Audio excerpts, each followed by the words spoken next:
Welcome back. Let's shift focus to the commodity markets now. We have Manisha joining in. Manisha, so we discussed the Bitcoin headlines earlier. What else are you tracking?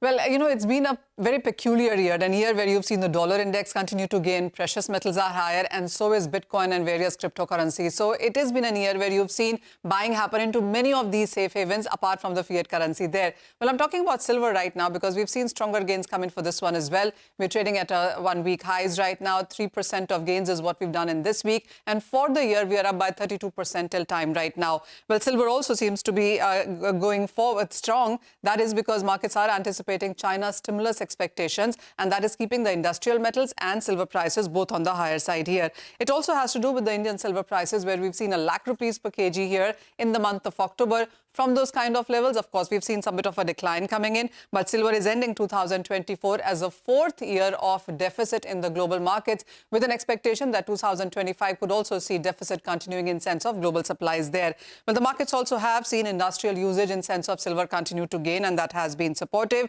If you look at those prices, if you look at those numbers, you can see starting 2021, the demand has been higher than supply going forward. 1.2 million ounces of demand is at record highs, and the street anticipates higher number going forward in 2025 as well, while the supply or production perhaps will not be able to catch up. So that clearly is supportive. Industrial demand when it comes to silver is 60% of its overall demand right now. So that tells you that going forward, the kind of tariffs, trades, policies, especially when it comes to renewables, EVs, all of going to be very important in 2025 there.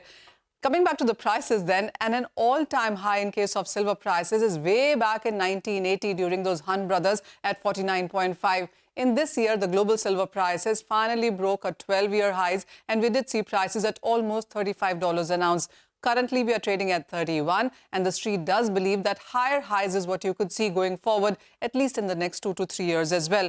If I show you the prices, then average prices have continued to gain up as well. The last couple of years did not do much, $21 to $22 an ounce of an average price. But this year, we definitely have taken a leap ahead at $27 an ounce of an average price and $35 of a higher price in this year as well. Going forward, the expectation is that you could be looking at higher prices. So from JP Morgan to Citi to Bank of America, most of them believe that $35 is what Bank of America says, but 38 to 40 on the higher side is what you could be looking at in 2025 in case of silver prices.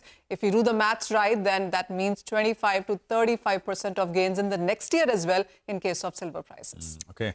Manisha, thank you very much for that. So that's commodities in focus as always, and precious metals is what we sort of shown the spotlight on today.